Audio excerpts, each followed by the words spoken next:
வணக்கம். 2 நாளைக்கு முன்னாடி என்னன்னு கேட்டிங்கன்னா, சிங்கப்பூர் ஏர்லைன்ஸ் தரை இறங்கும்போது பனிமூட்டம் காரணமாக விபத்து உண்டாச்சு அப்படின்னு நான் ஒரு நியூஸ் ஒன்று படித்தேன். இந்த வீடியோ எதுக்காக போடுறேன் அப்படின்னு கேட்டிங்கன்னு வச்சுக்கோங்களேன், விபத்து ஏற்பட்டாலும் நம்மளுக்கு வந்து என்னென்னா அடிப்படாமல் எப்படி காப்பாற்றிக்கலாம் அப்படிங்கிறதுக்கு தான் ஒரு எனக்கு தெரிஞ்ச ஒரு விஷயத்தை உங்ககிட்ட பகிர்ந்துக்கணும் அப்படின்னு சொல்லி பார்க்குறேன். இது வந்து என்னென்னு கேட்டிங்கன்னா, நான் இந்த ஏரோப்ளைனில் ஏறும்போது அதில் இருக்க அந்த வாட் இஸ் அட் அந்த ஏரோப்ளைனுக்குள்ளே இந்த சீட்டு பக்கத்தில் போட்டிருப்பாங்க, என்ன பண்ணால் இந்த ஃப்ளைட் எப்படி அப்படிங்கிறது போட்டிருப்பாங்க. அதை வச்சு படித்து எனக்கு தெரிஞ்ச விஷயத்த உங்ககிட்ட பகிர்ந்துக்கணும்னு ஆசைப்பட்றோம். இது ஏரோப்ளைனுக்கு மட்டும் இல்லைங்க, எல்லா வாகனத்துக்கும் என்னென்னு கேட்டிங்கன்னா அந்த சீட் பெல்ட்டு இது வந்து ரொம்ப இம்பார்ட்டண்டான ஒரு விஷயம். சீட் பெல்ட் வந்து என்னென்னு கேட்டிங்கன்னா ரொம்ப இம்பார்ட்டண்டான ஒரு விஷயம். ஸோ அந்த நியூஸில் என்ன சொல்லியிருந்தாங்க, அந்த விபத்து ஏற்படும்போது சில பேர் நடந்துக்கிட்டு இருந்தாங்க அப்படின்னு சொல்லிட்டு இருக்காங்க. சீட் பெல்ட் சைனிங் போர்டு போட்டுச்சு அப்படின்னு சொன்னால் என்னங்கன்னா நம்மளை வந்து டைட்டாக பிடிச்சிக்குது. நானே என்னென்னு கேட்டிங்கன்னா, இந்த காரில் போயிட்டு இருக்கும்போது திடீர்னு ஒரு பள்ளம் ஒன்று வரும், தெரியாமல் வந்து காரை வந்து அதுக்குள்ளே விட்டுருவோம், சாரி வண்டியை வந்து அதுக்குள்ளே விட்டுருவோம். விட்டும்போது நான் ஜெர்க் ஆகும். அது ஜெர்க் ஆகும்போது இது எவ்வளோ டைட்டாக பிடிச்சிக்குது தெரியுங்க. நீ வந்து அப்போ எவ்வளோ டைட்டாக பிடிச்சிக்கும் போது நானே உணர்றேன், ஓகே போய் ஃப்ரண்ட்டில் முட்ட மாட்டேங்கிறோம் அப்படின்னு சொல்லி. அந்த மாதிரி ஒவ்வொரு இதுக்கும் என்னென்னு கேட்டிங்கன்னா அவங்களோட சீட் பெல்ட்டு அவங்க சில சேஃப்டிகள்லாம் சொல்லுவாங்க.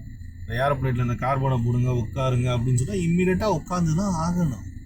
நம்ம வந்து அங்கே போயிட்டு என்னென்னு கேட்டிங்கன்னா நான் பெரிய இதையா அப்படி இப்படிலாம் வந்து இது பண்ணிகிட்டு இருக்க முடியாது. ஒரு எந்த ஒரு மிஷினரி செஞ்சாலும் என்னை பொறுத்த வரைக்கும் அது வந்து என்னென்னா நம்ம மிஷினரி ஃப்ளைட்டாக இருக்கட்டும் காராக இருக்கட்டும் எது வந்தாலும் அது ஒரு மிஷினரி தான். நம்ம இது பண்ணுறோம், அது பாட்டுக்கு மிஷின் மூவ் ஆகிட்டு இருக்கு, நம்ம பாட்டு இது அந்த மிஷினரி செய்யும்போது நம்மளோட சேஃப்டிக்கு அப்படின்னு சொல்லிட்டு என்னென்னு கேட்டிங்கன்னா ஏகப்பட்ட விஷயத்தை வந்து ப்ராசஸ் பண்ணி அதுதான் எஸ்ஓபி ஸ்டாண்டர்ட் ஆப்ரேட்டிங் ப்ரொசீஜர். இது இப்படி பண்ணோம்னு சொன்னால் நம்ம வந்து சேஃபாக இருப்போம் அப்படிங்கிறது சொல்லியிருப்பாங்க. ஸோ அதனால் இது எதுக்கு சொல்கிறோம் அப்படின்னா, ஏரோப்ளைனில் நான் தமிழில் தான் பேசுகிறேன் பாருங்க. ஏன் அப்படின்னு கேட்டிங்கன்னா, இந்த ஏரோப்ளைன் விஷயத்தையே தமிழில் பேசுகிறேன். ஏன் அப்படின்னு கேட்டிங்கன்னா, நம்ம ஏகப்பட்ட பசங்க என்னென்னு கேட்டிங்கன்னா வந்து படிக்காமல் கூட என்னென்னு கேட்டிங்கன்னா வெளிநாட்டுக்கெலாம் இப்போதைக்கு அடிக்கடி போயிட்டு வந்துட்டு இருக்காங்க. உங்களுக்குலாம் இதை பற்றி என்னென்னு கேட்டிங்கன்னா, சரி அவங்க எதுக்கையா போட சொல்கிறாங்க, நம்ம எதுக்கையா போட்டுக்கிட்டு நம்ம பாட்டுக்கு ஃப்ளைட்டில் போனோமா டப்பாவை அடித்தோமா அப்படிங்கிற மாதிரி நிறைய பேர் இருப்பாங்க. அவங்களுக்குலாம் இந்த இது வந்து இந்த வீடியோ வந்து ரொம்ப உதவும் ஆக்சுவலி. ஸோ அதை வந்து நீங்கள் வந்து கன்சிடர் பண்ணுங்கள். நீங்கள் வந்து என்ன கேட்டிங்கன்னா ஏரோப்ளைன் போனீங்கன்னா அவங்க என்ன ரூல்ஸை சொன்னாலும் ஃபாலோ பண்ணுங்கள், இது பண்ணாதீங்க. இன்னும் உங்களுக்கு தெளிவாக சொல்லணும் அப்படின்னு கேட்டிங்கன்னா, எனக்கு வந்து என்னென்னு கேட்டிங்கன்னா நான் வந்து ஒரு பெரிய ஷிப்யார்டுங்க, செப்பல் ஃபில்ஸ் அப்படிங்கிற ஒரு பெரிய ஷிப்யார்டில் வேலை பார்த்தேன். அதில் வந்து என்னென்னு கேட்டிங்கன்னா நான் வேலை பார்த்துட்டு இருக்கும்போது நான் முன்னாடி வேலை பார்த்ததில் எனக்கு ரொம்ப பிடிச்ச ஷிப்யார்ட், ரொம்ப பிடிச்ச வேலையே அதுதான் ஆக்சுவலி. அந்த வேலை பார்த்துட்டு இருக்கும்போதுனா லெக்குக்கு மேலே 300 மீட்டர் லெக்குக்கு மேலே நான் மட்டும் போயிட்டு அல்ட்ராசானிக் இன்ஸ்பெக்ஷன் பண்ணிகிட்டு இருக்கும்போது என்ன கீழே வந்து என்னமோ பண்ணியிருக்காங்க, அது பாட்டி தீப்பத்தி எழுந்துச்சு. அந்த ஸ்டேஜின் கீழே தீப்பத்தி எழுந்துச்சு. அங்கே அதாவது என்னென்னா கீழே இருந்து ஒரு சேஃப்டி வந்து விசில் அடிச்சு என்னென்னு கேட்டிங்கன்னா கெப்பல் ஃபில்ஸை பொறுத்தவரைக்கும் இந்த என்ட்ரி தனியாக வந்து ஒரு வழி போட்டிருப்பான், எக்ஸிட் தனியாக போட்டிருப்பான். நீ சின்ன வேலை பண்ணாலும் சரி பெரிய வேலை பண்ணாலும் சரி அந்தளவுக்கு இது பண்ணாங்க. அந்த ஆள் என்ன பண்ணாருன்னு கேட்டிங்கன்னா அப்படின்னு சொல்லி சொல்கிறார். அது எனக்கு புரிஞ்சிருச்சு. அவர் வந்து என்ன கேட்டிங்கன்னா இப்படிங்கிறாரு. அப்போ இப்படிங்கும் போது நம்மளுக்கு வந்து என்ன கேட்டிங்கன்னா ஓகே அவர் என்ன என்ட்ரி வழியில் வர சொல்கிறாரு அப்படின்னு சொல்லிட்டு நான் ஒன்றும் பேசவே இல்லைங்க. என்ட்ரி வழியில் கீழே இறங்கி பார்த்தேங்க. கீழே இறங்கி பார்த்தா எக்ஸிட் வந்து அந்த தூணு தானே, அந்த தூணில் வந்து இப்படி இருக்குது, அந்த பக்கம் இருக்குது. அவ்வளோ பெரிய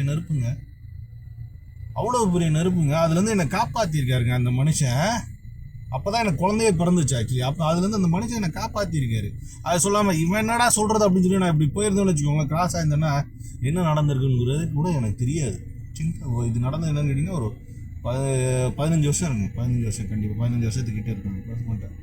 பாருங்கள், ஒரு சின்ன விஷயம், ஒரு சேஃப்டி இதுன்னு சொல்லி போட்டு வச்சுருக்காங்க. அதனால் அவங்க அங்கேருந்து சொல்கிற ஒரு சின்ன விஷயத்த கூட நான் ஒன்றுன்னா ஒரு நிமிஷம் கூட யோசிக்காமல் ஏதோ சொல்கிறாரா நம்ம இதுவாக இருக்கு கீழே தானே இறங்கி வர சொல்கிறாரு.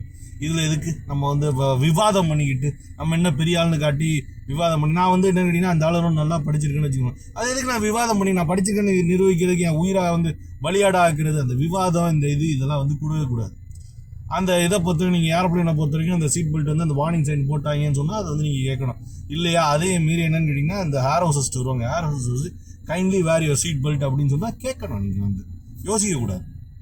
அந்த மாதிரிலாம் பண்ணீங்க அப்படின்னு சொன்னால் எவ்வளவு தூரம் என்னென்னு கேட்டிங்கன்னா உங்களை காப்பாற்றி நேர்மையாக என்னென்னு கேட்டிங்கன்னா இறக்கி உங்களுக்கு எந்த வித பிரச்சனையும் இல்லாமல் நீங்கள் வந்து என்னென்னு கேட்டிங்கன்னா இது வாட் இஸ் இட் நீங்கள் வந்து அந்த ஃப்ளைட்டில் பயணிக்கிறதுக்கு இதுவாக இருக்கும் அப்படிங்கிறத நான் நம்புகிறேன். தமிழில் போட்டதுக்கு முக்கியமான காரணம் என்ன அப்படிங்கிறது தெளிவாக தெரிஞ்சுக்கோங்க. ஆங்கிலத்தில் போட்டு நான் வந்து நியூஸை இது பண்ணணும், நிறைய பேர் பார்க்கணும் அப்படிங்கிறது இல்லை. நம்ம பசங்க வந்து ஏகப்பட்ட பேர் என்னென்னு கேட்டிங்கன்னா வெளிநாட்டுக்கு வராங்க, அவங்களுக்கு வந்து புரிய மாட்டேங்குது. நான் வந்து ஃப்ளைட்டில் போகும்போது நிறைய தடவை பார்த்துக்கிட்டு இருக்கேன். அந்த டப்பாவை போட்டு அந்த டப்பா தான் அதுக்கு மேலே வந்து வார்த்தை இது பண்ணக்கூடாது. ஏன்னா யூடியூப் இதுக்கு மேலே சொல்லுவேன், டப்பாவை போட்டுட்டு அவங்க வந்து ஃப்ளைட்டில் வாந்தி எடுக்கிறது இது பண்ணும். ஃப்ளைட்லாம் அவ்வளோ அழகாக இருக்குங்க.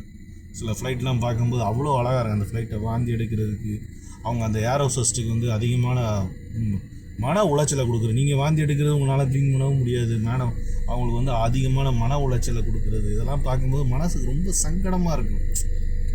அது மட்டும் இல்லைனா என்ன தான் க்ளீன் பண்ணாலும் என்னென்னு கேட்டிங்கன்னா அடுத்து அந்த ஃப்ளைட்டில் வேறு ஒருத்தவங்க வந்து இது பண்ணணும். அவ்வளோ அழகாக அந்த கார்பெட்லாம் போட்டு வச்சுருப்பாங்க, அந்த சீட்டெல்லாம் போட்டு வச்சுருப்பாங்க. நீங்கள் எடுக்கிற வாந்தி இது பண்ணணும்.